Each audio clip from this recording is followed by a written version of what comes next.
Fala, Senhor, a tua igreja precisa e quer ouvir a tua voz. Assim nós te pedimos e agradecemos, em nome de Jesus, amém. Irmãos, quem tinha que andar, andou. Quem tinha que ir ao banheiro, foi. Quem tinha que beber água, foi. Hora da palavra não é hora disso. Você consegue aguentar aí 1 hora ouvindo Deus falar, você consegue. Não divida o momento da palavra com o WhatsApp, com o Instagram. Qualquer coisa que acontecer fora daqui, você não tem controle. Mas você pode controlar o culto que você entrega para Deus, crendo que o que você não controla lá fora, o Deus que está aqui controla. Amém, irmãos? Glória a Deus. Deus te abençoe. Glória a Deus.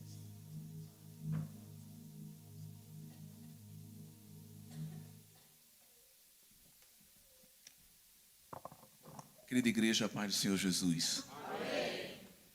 Em pé como estamos, queria apenas fazer referência do Salmo 91. O que habita no esconderijo do Altíssimo e descansa à sombra do Onipotente, diz ao Senhor, meu refúgio e meu baluarte, Deus meu, em quem confio. Pois ele te livrará do laço do passarinheiro e da peste perniciosa. Cobrir-te-á com as suas penas, e sob suas asas estarás seguro. A sua verdade é couraça e escudo.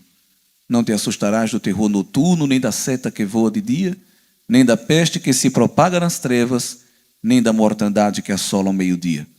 Caiam 1000 ao teu lado, 10.000 à tua direita, tu não serás atingido. Somente com os teus olhos contemplarás e verás o castigo dos ímpios, pois disseste, o Senhor é o meu refúgio, fizeste do Altíssimo a tua morada. Nenhum mal te sucederá, praga nenhuma chegará à tua tenda. Quem diz amém? Poder sentar, irmãos, agradeço o acolhimento, agradeço a amabilidade, pastor Maurício, sua esposa, pastor Eudes, a maneira como tem nos acolhido, pastor Daniel, todos os demais irmãos e irmãs, me sinto bem em vosso meio. O pastor tinha dito que a temática que estão trabalhando é aquele que habita, e esse versículo de Salmo 27, eu particularmente gosto muito também, e essa semana meditamos até nesse texto também lá na igreja, em uma reunião de oração, mas o Senhor me faz lembrar do Salmo 91, desde que pedi a Ele a orientação da temática, pois esse Salmo também fala de habitação, e nos mostra que Deus tem compromisso com quem tem compromisso com Ele. É um salmo anônimo, mas riquíssimo. E acho que junto com o Salmo 23, talvez é o salmo mais conhecido, até mesmo de descrentes, de pessoas que não partilham nossa fé. E acho que esses 2 salmos, o 23 e o 91, eles são bem conhecidos. Alguns usam como amuleto, ele não tem essa função, é claro. Algumas pessoas botam na porta de casa até para espantar mal olhado, mas não funciona dessa forma. É um salmo de compromisso, é um salmo de aliança, e há a parte de Deus e a nossa contraparte no tocante à proteção divina. Isso é explicado num jogo poético, porque o salmo é um livro poético e a poética hebraica ela é muito rica, e as palavras vão sendo construídas sob inspiração do Espírito Santo para nos mostrar que Deus tem compromisso com quem tem compromisso com Ele. Eu sei que na hora do perigo, o homem tende a recorrer a uma instância superior, não é? As pessoas não costumam conviver com Deus, não costumam atribuir a Deus nenhuma fidelidade, mas na hora do perigo usam Deus como um colete salva-vidas, um bote. Porém, o Salmo 91, ele não nos mostra esse Deus que está à disposição rápida, como um cuidado corriqueiro de alguém. Ele nos mostra um Deus relacional, um Deus que atende quem convive com Ele. Eu não estou dizendo que Deus não socorre de última hora uma pessoa que não está perto dele. Deus é misericordioso. Mas o Salmo 91 nos ensina que Deus responde a quem se relaciona com Ele. Então, se você usa Deus como um bombeiro, um disque socorro só nas horas de aflição, essa palavra é justamente para você também. Porque o Senhor, Ele exige de nós um relacionamento. E aqui no versículo 1, que é tão conhecido nosso, nós temos 2 verbos, habitar e descansar. Observe que o descanso é uma consequência da habitação. O Senhor nos ensina que só descansa quem habita. E habitar não é frequentar, não é visitar, é fazer morada, é instalação fixa. Deus não dá descanso a hóspedes, a visitantes. Neste salmo, Deus dá descanso a habitantes. E qual é a habitação? Qual é o logradouro, a morada, o endereço que o Senhor quer de nós? O esconderijo do Altíssimo, o lugar secreto. É secreto para terceiros, mas é bem conhecido de Deus e de quem busca a Deus. Nós sabemos que Jesus ensinou a importância da oração. E Jesus, ele amava orar. Orava no local público, orava no lugar secreto, orava de noite, orava de dia, orava no templo. Jesus vivia uma vida de oração. Tem pessoas que não gostam de orar e, sobre uma égide hipócrita, condenam a hipocrisia dizendo assim: não, a gente tem que aprender com Jesus, que ele diz que quando você for orar, vá para um lugar secreto. Jesus não disse que nós devemos apenas orar escondidos, trancados no quarto. Ele condenou a oração espetacularista, o culto sensacionalista, a oração dos hipócritas, mas ele não disse: olha, a oração deve ser apenas num lugar escondido. Você pode orar na rua, você pode orar na praça, pode orar num ambiente congregacional como esse, você tem que orar. Agora, é importante salientar que na nossa vida com Deus deve haver momentos congregacionais como esse e deve haver momentos particulares, onde é somente a gente e Deus. Porque tem gente que ora, canta, prega, mas ele sempre precisa de uma motivação externa, ele sempre precisa de uma muleta, ele precisa de um andajar, de um reforço. Ele não consegue fazer isso só. Tem uns que nem num ambiente como esse conseguem. São tão ruins, são tão improdutivos, tão estéreis, que nem nessas condições normais de temperatura e pressão espiritual, com essa motivação, com essa experiência espiritual que Deus nos dá, num santuário, com pessoas no mesmo espírito, tem gente que ainda assim consegue estar num ambiente desse, carnais, terrenos, sem se envolver neste manto de glória. Mas o normal é que a gente se envolva neste ambiente congregacional, é o normal. Mas isso não deve ser apenas o único momento onde nós temos acesso a Deus. É desejo de Deus que todo homem, todo crente, todo salvo tenha momentos a sós com Deus. E Jesus deu um grande exemplo, porque ninguém tinha uma agenda mais cheia do que Jesus. Não é isso? Tem gente que quer ser mais do que Jesus. Não, olha, eu não posso. Eu trabalho muito, eu estudo. Eu faço balé, eu faço judô, eu faço canoagem, eu sou um homem de negócio, não tenho tempo. E Deus não bota no livro da vida, eu falava ontem, uma nota de rodapé: olha, bote aí que esse meu filho é muito ocupado, não tem tempo para orar. Você quer ser mais do que Jesus, porque Jesus tinha uma agenda intensa e extensa, mas quando terminava as suas cruzadas, ele dizia: me dá licença, que eu preciso orar. Geralmente quando acaba o culto, a gente vai banquetear, a gente vai se confraternizar. Jesus ia orar, porque precisava orar, Jesus. Então, crentes carnais, mesquinhos, que não têm uma vida de oração. Não, mas nos anos 70 eu ia muito com a minha avó para o ciclo de oração. Eu orei muito naquela época, estou vivendo das reservas. Carro que vive só da reserva, a bomba queima. É preciso de vez em quando chegar no tanque. É preciso encher lá, é preciso desse combustível, não é isso? E é importante salientar que Deus espera que a gente se achegue nele quando não tem ninguém olhando, só Ele. Esse lugar secreto é para terceiros, mas não é para Deus nem para a gente. Porque tem gente que esse lugar é tão secreto que nem ele sabe onde é.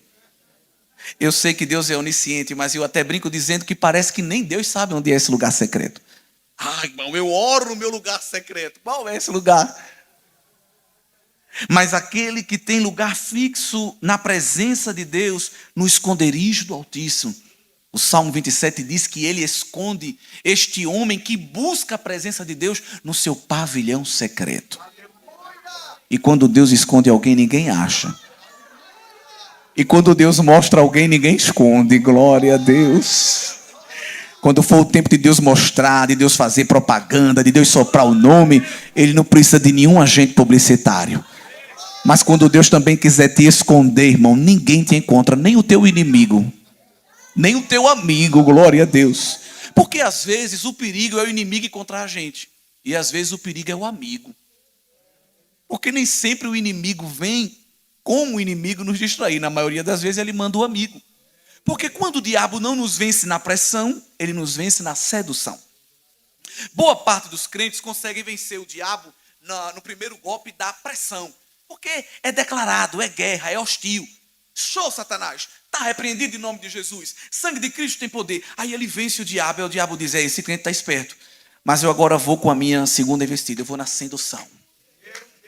Eu vou nos convites, nos diálogos, nos sorrisos, nos pratos, nos banquetes, nas delícias. E é aí onde muitos crentes caem, infelizmente.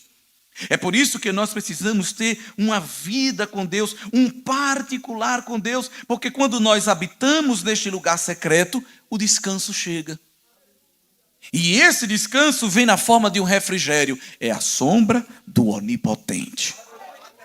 Não é um descanso inerte, um descanso passivo, um descanso estagnado, é um descanso que é acompanhado de toda sorte de bênçãos, de benesses, de benevolências do Senhor nosso Deus. E a pessoa que tem esta frequência, este lugar fixo na presença de Deus e desfruta do seu refrigério, o verso 2 diz que esta pessoa desfruta deste refrigério porque ela olha para Deus e chama Deus de refúgio, de baluarte e de seu Deus. Observe que só neste versículo nós temos aí vários nomes para Deus. Só no primeiro e no segundo versículo. Deus é chamado de Altíssimo, de Onipotente, de Senhor, Adonai, de Deus meu, Elohim. Quem está escrevendo tem variedade de nomes para chamar Deus. Prova que conhece Deus, se relaciona com Ele. E essa pessoa experimenta a grandeza de Deus, o poder de Deus, o caráter de Deus e o relacionamento de Deus. Porque Deus, Ele é polivalente, é multifacetado. Deus, Ele não pode ser restrito e contido apenas a uma ação. Deus é tudo em todos, opera tanto querer como efetuar. E às vezes nós somos uns tipos de adoradores de uma face apenas de Deus. Conhecemos só uma parte de Deus, uma parte do ser de Deus. Para alguns, Ele é só o Deus da providência, é só o Deus do livramento, é o Deus das conquistas, é o Deus da vitória. Mas é interessante que quanto mais eu me relacionar com esse Deus, eu vou conhecendo as várias faces dele. Esse Deus tão grande que quanto mais eu o conheço, mais ele se revela. O Deus que diz sim, o Deus que diz não. O Deus que leva a gente aos montes e de vez em quando também nos leva aos vales. O Deus que abate, que também é o Deus que exalta. O Deus que sara, mas que também quando quer fere. O Deus que dá vida, mas que também mata. Porque tem gente que diz, não, Deus livre, o diabo mata. Deus sara e o diabo fere. Mas o nosso Deus, que Moisés cantou em 32 de Deuteronômio, é o Deus onipotente. Tem todo o poder de fazer todas as coisas. E ninguém pode fazer escapar das suas mãos. Operando ele, pergunta a Isaías, quem impedirá? Nós temos que parar de compartimentalizar Deus, porque nós servimos ao Altíssimo e ao Onipotente, que opera tudo em todos.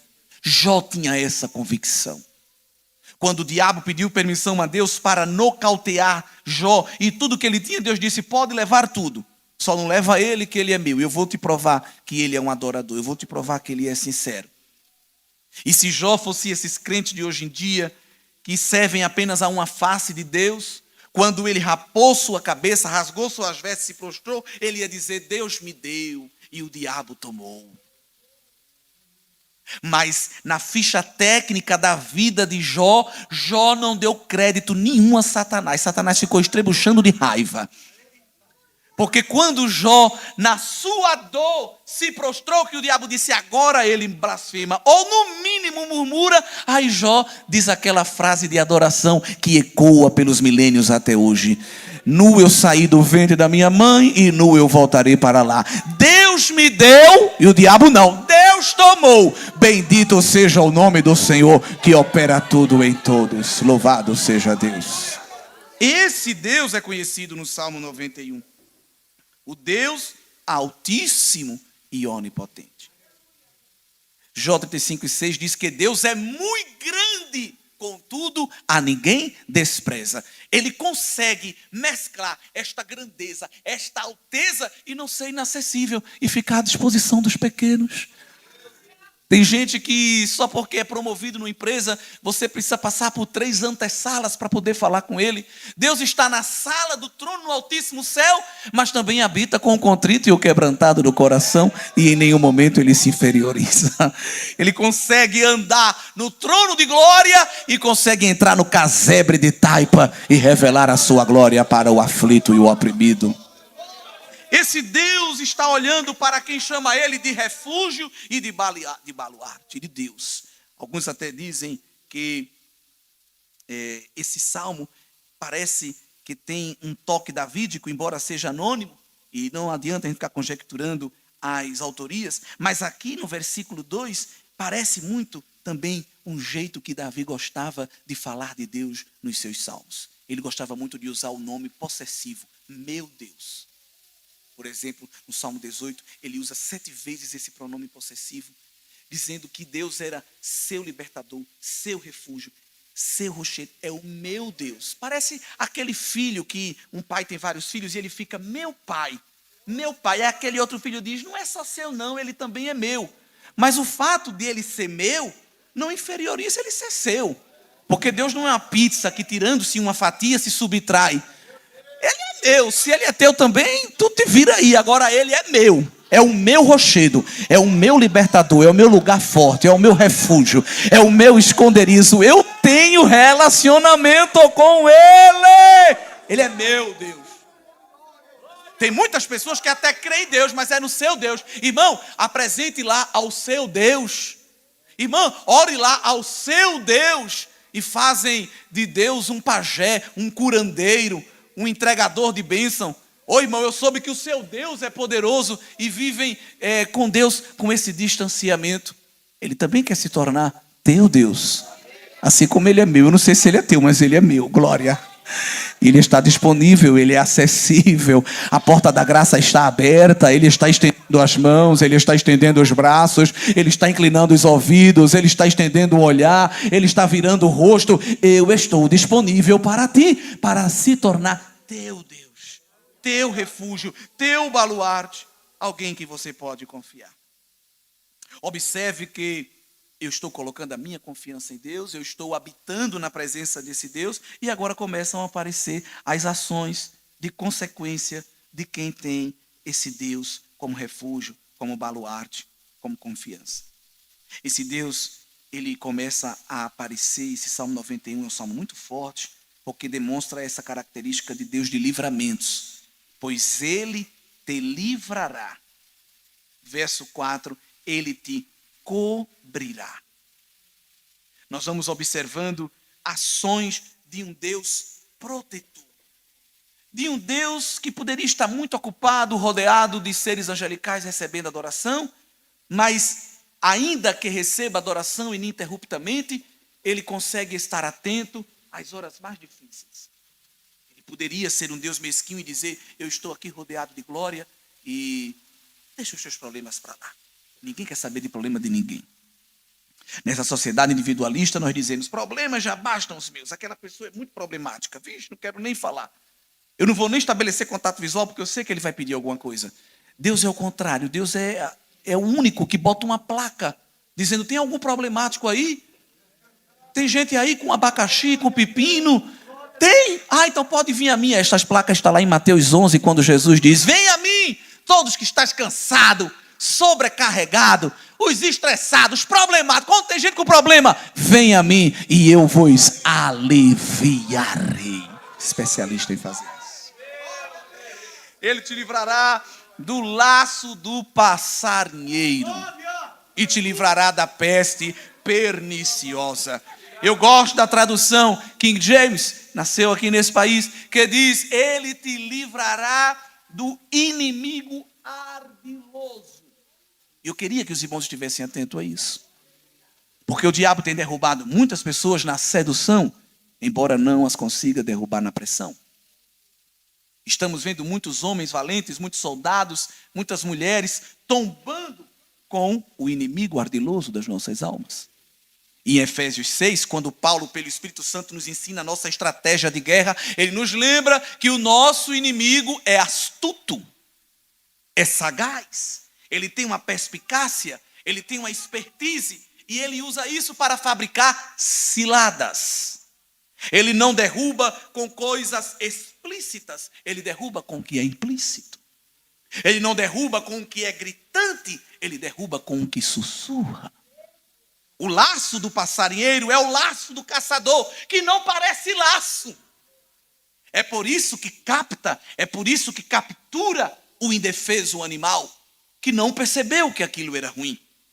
O grande perigo de um crente que não vê problema em nada, não vê perigo em nada. Você fica colocando cabelos em ovos, mas o homem de Deus, a mulher de Deus, que anda na vigilância, ele sabe que o que lhe derruba é laço, é tropeço e é embaraço. Ninguém vai levar uma queda tropeçando no rochedo. Ninguém leva uma queda se embaraçando numa corda. Se embaraça num fiapozinho, num fio de cabelo, numa linha fina e tênue do inimigo ardiloso que prepara tudo às escondidas. Esse inimigo, ele ama trabalhar, verso 5, à noite. Ele gosta de usar o terror noturno e ele também trabalha de dia. Veja que coisa. A gente busca a Deus dominicalmente e acha que já está fazendo muita coisa. E o nosso inimigo trabalha diuturnamente para nos derrubar, para nos tirar da presença de Deus, de noite com terror, de dia com seta. No versículo 6 ele usa a peste que se propaga nas trevas. Eu gosto de outra tradução que diz que se move sorrateira. Ninguém nem percebe. De repente escurece. De repente a coisa muda, o cenário fica caótico, eu nem percebi, é porque se move sorrateiramente. E tem a mortandade que também assola ao meio-dia. Ele não perde tempo, nós é que perdemos, nos distraindo com os negócios desta vida, nos embaraçando com os negócios desta vida. E o soldado que milita com legitimidade não pode se embaraçar com negócios dessa vida.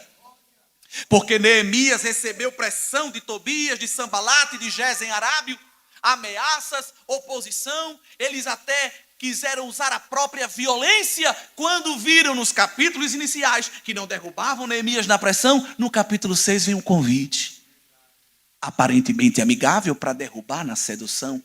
E é tão terrível o diabo é terrível, porque quando ele vê que você está com todas as brechas fechadas, ele procura lhe derrubar naquilo que é a sua força, naquilo que você gosta. Porque o que é que Neemias gostava? De ir para a igreja, de ir para a vigília, de ir para culto. E o convite dos terríveis foi justamente para quê? Vamos para o culto? Vamos para o manto? Olha, Satanás fazendo um convite desse. Se Neemias fosse esse crente de hoje, eita, Deus está agindo, olha. Tobias me convidando para a conferência, Deus está transformando ele. Mas o homem e a mulher de Deus que tem discernimento, ele diz, olha, tu chegou atrasado, Satanás. Eu estou ocupado fazendo uma grande obra e eu não vou descer, eu não vou sair do meu lugar. Ei, irmão, Deus está blindando o teu coração contra convite do inferno.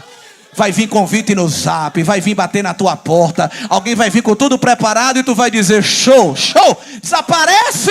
A minha alma já está cheia, meu coração está farto do Senhor, aleluia. Olha, o diabo chega naquilo que a gente precisa. Jesus no deserto, o diabo é astuto. Porque o diabo, sabendo que Jesus está indo para o deserto, ele disse, eu vou lá. Só que o diabo não tem pressa, quem tem pressa é a gente. O diabo, ele é astuto. Ele deixou para chegar na vida de Jesus na hora que a fome estava mais forte. Ele disse, eu não vou no primeiro dia nada, no primeiro dia, o começo da vigília, o homem está cuspindo fogo. Eu vou na hora que ele estiver mais vulnerável. Aí quando chegou, ele disse, Jesus, Se tu fosse filho de Deus, olha ele mexendo no ego, tu tinha poder para transformar essas pedras. Irmão, o diabo sabe que Jesus é filho de Deus. Ele ouviu aquela profecia de Gênesis 3:15. Ele sabia que Jesus era o filho de Deus. Ele não estava ali querendo uma prova, ele estava querendo era derrubar Jesus. Só que ele chegou atrasado. E Jesus disse: ô cão, tu só entende das coisas da carne. Tu esqueceu que está escrito que nem só de pão vive o homem, mas de toda palavra. A minha alma está farta, aleluia. Quando o diabo quiser entrar na tua carne, o Senhor vai encher a tua alma, vai encher o teu espírito. Recebe aí, irmão, uma blindagem do céu para a tua alma, para vencer os aperitivos da carne. Assim diz o Senhor. Glória a Deus. O inimigo das nossas almas, ele vem ardilosamente, sorrateiramente, com peste, com laço, com terror, com seta, mas crente que está no esconderijo do Altíssimo, ele não tem medo. Se o que está vindo é sorrateiro, o Senhor está neutralizando. Se o que está vindo é seta, é flecha, não te preocupa. O Senhor ainda quebra flecha, o Senhor ainda quebra arco, o Senhor ainda quebra o braço do arqueiro, glória a Deus. Se for preciso, irmão, Deus não quebra nada, Ele deixa a flecha inteira e ainda dá uma ordem a ela, faz uma curva, glória. Olha, irmão, porque Deus é grande, eu não sei o que é mais glorioso, é Ele quebrar o arco ou é Ele dizer à flecha, faz a curva, porque o arqueiro ia soltar a flecha e era para ela vir para Josafá. Aí Jeová disse: não, eita rava, choubra, eu mudo até as propriedades da física. E a flecha alterou o caminho e não atingiu o homem de Deus, mas atingiu. Fica tranquilo, porque seta faz até curva, mas tu não serás atingido. Há uma proteção de Deus sobre a tua casa, diz o Senhor dos Exércitos. Aleluia! Deus cuida, irmão. Se você é uma pessoa matutina, não se preocupe, Deus cuida. Se você é noturno, Deus cuida. Mas pastor, olha, quando dá 6 horas, eu já caio em coma, eu não consigo vigiar de noite. Não te preocupa não, o que te vigia não tira nem cochilo. Ele não precisa que ninguém vá render ele. Deus não dá plantão, Deus não fica esperando alguém render ele, não. Ele não dorme, ele não tosqueneja. Ele guarda a entrada, ele guarda a saída. Ele é a tua sombra, a tua direita, para te livrar de todos os males. A sombra à direita. A nossa sombra é indissociável de nós. Quando a gente vai, ela vai. A sombra à direita era quando o sol estava pino, o sol mais castigante. Ela tomava aquela posição. É Deus dizendo, na hora mais difícil, que ninguém quer ir contigo, eu estou lá. Quando alguém diz, deixa eu dar 9 horas que o sol abaixa, o Senhor diz, 12:00, eu estou contigo, minha serva. 00:30, eu estou contigo, meu servo. Vamos caminhando, levanta a cabeça. Dorme tranquilo em paz, eu vou te dar sono tranquilo. Enquanto tu dorme, eu vou desbaratando as setas de Satanás. Enquanto tu dorme, eu vou afugentando a coruja, a raposa, o escorpião. Olha o leão da tribo de Judá fazendo a ronda na tua casa. Te preocupa não, irmão. A gente não precisa de cacho de alho, a gente não precisa de vidro, de porcelana balançando para atingir mal olhado. A gente precisa de trevo, de pata de coelho. A gente só precisa do sangue do cordeiro no umbral da porta. Tem sangue no umbral da tua casa? Tem sangue do cordeiro lá, você foi resgatado, você agora é propriedade. O anjo da morte quer tocar, mas ele tem que pular, porque na casa ele vê o sangue no umbral. Tem sangue no umbral. Tem sangue no umbral, glória a Deus. O Senhor nos guarda. Esta proteção de Deus é tremenda, porque o fato dele nos proteger não significa que nós estamos isentos de perigo. Ele permite que o perigo chegue. Tem hora que Deus vai livrar a gente da armadilha, tem hora que Ele vai livrar na armadilha. Porque o inimigo é sagaz e nós somos simples, somos puros, ou devemos ser. E às vezes ele usa da inocência, da ingenuidade, da ovelha, do passarinho, espiritualmente, para capturar. Aí tem hora que Deus diz, ali não, minha filha, aqui tem uma rede, tem um laço. Mas às vezes na inocência, alguém ainda é capturado. Porque o Salmo que diz, o laço quebrou e nós escapamos, nos mostra que foram capturados. E quando o homem ardiloso viu a presa sendo capturada, disse, consegui! Aí Jeová olhou e disse, mas ela foi capturada na ingenuidade. Ele foi capturado na pureza. e eu vou entrar em ação. Fez o laço, foi. Mas eu montei tudinho. Foi uma engenhoca bem feita, tem problema não. O laço quebrou e nós escapamos. Ó, o passarinho voando tranquilo, e quem preparou a forca, a cerca, a armadilha, eu não entendo, eu preparei tudo. Um toque de Deus, um sopro de Deus, uma palavra de Deus, e o mal será neutralizado. Tem hora que Deus vai livrar da armadilha, tem hora que Deus vai livrar na armadilha, e tem hora que o perigo parece que só aumenta e só cresce, e a gente pode ficar desesperado. Senhor, mas tu disseste que era livramento, porque a gente ama dar o Salmo 91:7 para aniversário, deixar esse versículo para meditação, para as pessoas, mas esse versículo é um versículo assustador. Eu sei que tem irmãos que se alegram quando recebem, mas se Deus for colocar em prática, corre, porque é assustador. Uma pessoa aniversariar e você dizer para ela, irmão, Salmo 91:7, 1000 cairão ao teu lado. Aí você diz, meu Deus, 1000 cairão. Na poética hebraica, esse cair aqui é morrer. É um cenário de alguém que está em guerra e 1000 pessoas tombam ao seu lado. E quando você olha para aquele cenário, só gente morrendo ao seu lado, o que era ruim pode piorar. No outro lado agora caem 10.000, o estrago é maior. Eu quero saber qual é o crente que fica em pé vendo isso. Eu quero saber qual é o crente que na hora que recebeu o versículo, eita Deus, é confirmação. Eu creio, irmão, eu recebo.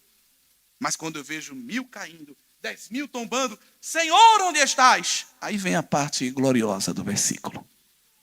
Tu não serás atingido. Deus, está um quebra-quebra, está uma confusão, estão tombando para todo lado. O meu compromisso é contigo. Tu não serás atingido. E profeticamente eu digo que Deus está levando alguém para um cenário de guerra muito forte. Deus está colocando alguém num moinho assim, olha, num olho do furacão, e alguém dizendo, Deus, está tudo girando, mas olha para o centro do furacão, tu está estável. Eita, glória, é mistério. No centro do furacão é onde tem mais estabilidade. Eita, e o inimigo diz, qual é a hora? Qual é a hora que o vento traga ela? Nenhum, porque o Senhor está lá no centro dizendo, tu não serás atingido. Há uma proteção espiritual de Deus sobrenatural sobre a igreja. Deus está dizendo para esta obra, ainda incipiente, mas aos olhos dele já grandiosa, há um nível de cobertura espiritual sobre esta igreja. Porque o avanço dos principados e potestades para neutralizar a marcha da minha igreja é muito grande. Os embates, os combates e os bombardeios. Mas há uma asa de Deus estendida. Aleluia. Pastor Maurício, olha a Deus abrindo as asas sobre esta obra e dizendo, quem estiver debaixo da minha asa não vai ser atingido. Quem estiver debaixo da minha proteção não vai ser tocado. Vai ter notícia ruim para todo lado. Quebra e confusão. Mas a minha igreja eu vou blindar, eu vou guardar. Alguém vai até dizer, em que mundo você vive? Aonde é que você está? Não está vendo quebra não? Eu estou vendo, mas acima do quebra eu estou vendo El Shaddai, o Senhor dos exércitos. Um nível de proteção espiritual. Há um nível de proteção espiritual sobre esta igreja. Quem estiver no altar de Deus vai levar esta proteção ambulante consigo. O Senhor vai guardar a tua casa, a tua família, até a tua parentela distante. O El Shaddai está estendendo os braços. Ele é poderoso e vai ramificar a proteção às tuas gerações, aos teus descendentes, aos teus negócios, por causa da tua fidelidade. Agora, se você é um mero frequentador de culto, não levante a mão para receber. Isso não é para você. Isso é para quem tem relacionamento. Isso é para quem tem aliança. Só quem vem na festa recebe aí a comida. Mas quem está habitando no lugar secreto, era sobre a forga. Para quem se transveste de crente só quando passa por essa porta, isso aqui não é para você. Mas para quem habita no esconderijo do Altíssimo, é ele andando e Jeová dando ordem à coluna de fogo. Vai, acompanha. Eita glória. dando ordem à coluna de nuvem: acompanha a minha serva, refrigera o caminho para ela, vai, aquece o caminho para ele. Eita, que alguém colocou tu para andar de noite, agora ela se estabana toda. Aí Jeová diz: não, eu não sou Deus sazonal não, eu sou Deus 24 horas. Olha eu marchando na tua dianteira, de dia e de noite, de noite e de dia. Aleluia, aleluia. Grande vai ser o combate, mas tu não serás atingido.